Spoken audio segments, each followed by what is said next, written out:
सभी चिंतनशील बंधुओं को मेरा अभिवादन।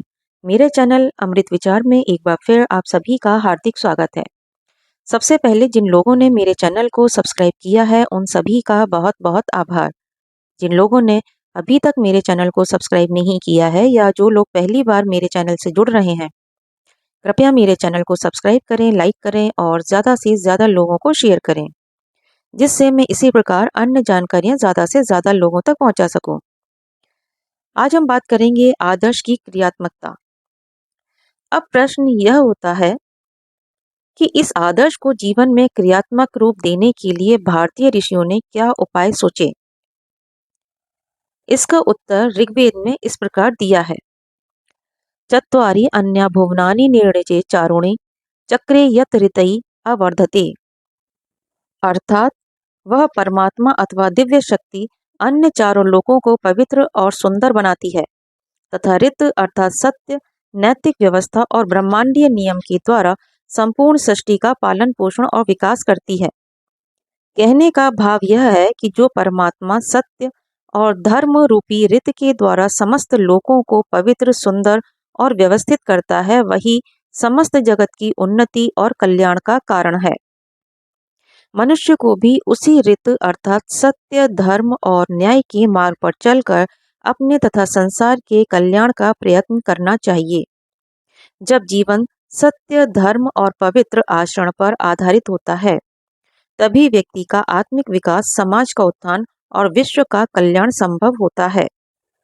अथर्ववेद में इसी प्रश्न का उत्तर इस प्रकार दिया है। भग ततक्ष चतुरः पादान भग ततक्ष चत्वारि आयुष्फलानि।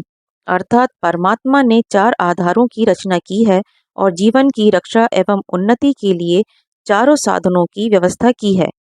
जो मनुष्य उन नियमों, धर्म, सत्य और सदाचार का पालन करता है, उसका जीवन सुरक्षित, संतुलित और कल्याणकारी बनता है। हर वस्तु को भिन्न भिन्न भागों में विभक्त करने वाले ने जीवन की आयु को 4 भागों में विभक्त कर दिया है।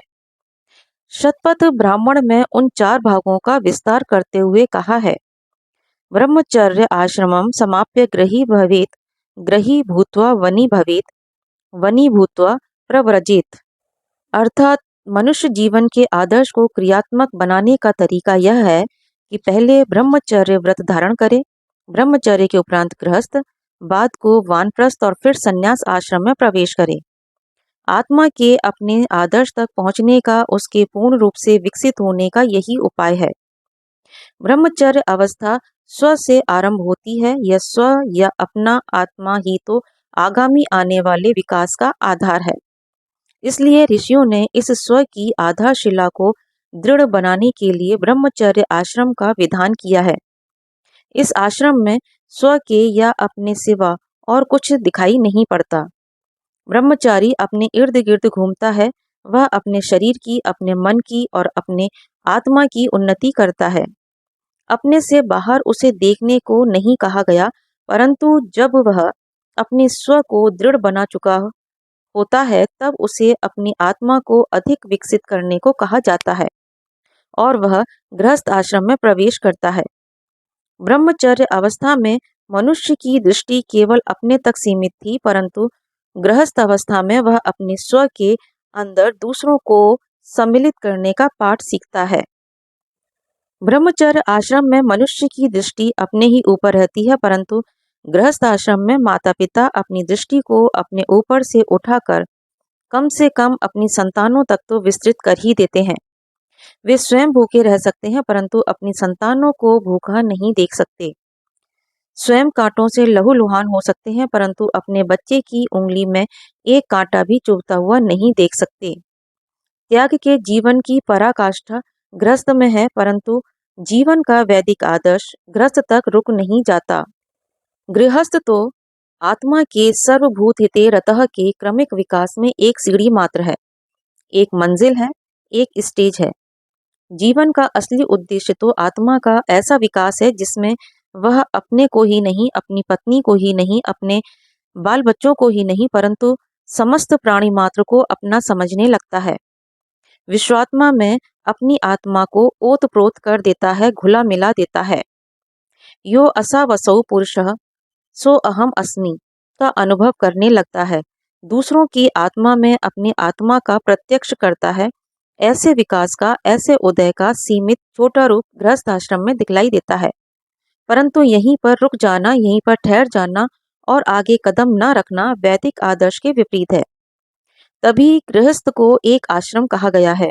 आश्रम का अर्थ है एक मंजिल, एक स्टेज। गृहस्थ आश्रम आत्मिक जीवन के विकास में एक सीढ़ी है, एक मंजिल है और यात्री को अभी इससे बहुत आगे चलना है। अभी तो माता पिता तथा संतानों में स्व की, एकता की, ममता की, अहम तत्व की अनुभूति हुई है। इस छोटे से समूह में एकत्व मनुपश्यतः की भावना का उदय हुआ है, परंतु जीवन का उद्देश्य प्राणी मात्र में एकता के सूत्र को पिरो देना है। तभी तो वैदिक आदर्श के अनुसार गृहस्थ आश्रम में आत्मा का जितना विकास हो सकता है उतना करके वानप्रस्थी हो जाए। आज हम पैदा होते ही गृहस्थ आश्रम की सोचने लगते हैं और जब तक चार कंधों पर चढ़कर राम नाम सत्य है की गूंज में शमशान नहीं पहुंच जाते, तब तक गृहस्थ आश्रम के ही कीड़े बने रहते हैं। इससे ज्यादा गृहस्थ आश्रम की दुर्गति क्या हो सकती है। प्राचीन आदर्श के अनुसार गृहस्थ आश्रम तो आत्मा के विकास के लिए एक विशेष सीमा तक आवश्यक है। उसके बाद गृहस्थ आश्रम में फंसे रहना आत्मा का सर्वनाश करना है। वानप्रस्थी गृहस्थ आश्रम से गुजर चुका होता है, उसने दूसरों को अपना समझने का पाठ 25 साल तक सीखा है। अब वह अपने बच्चों की तरह दूसरों के बच्चों को भी अपना समझने लगता है। वह जंगल में बैठ जाता है, उसके पास गांव के, शहर के बालक पढ़ने को आते हैं। वह सबको अपना समझकर पढ़ाता है और सब में अपनी आत्मा को देखता है, सब में अपनापन अनुभव करता है। इस अभ्यास के बाद संन्यास आश्रम है। संन्यास में वह सभी प्राणी मात्र को अपना समझने लगता है। उसका लगाव सबसे एक समान हो जाता है। जीवन का सर्वोत्तम आदर्श यही है। इसे प्राचीन आर्य आश्रम व्यवस्था कहा करते थे। ब्रह्मचर्य आश्रम से संन्यास तक पहुँचते पहुँचते जहाँ पहले उसकी दृष्टि अपने तक सीमित थी, वहाँ वह अपने से हटकर दूसरों तक फैलती जाती है। यहाँ तक कि चारों आश्रमों की यात्रा करने के बाद स्व मिट जाता है और स्व ही बाकी रह जाता है।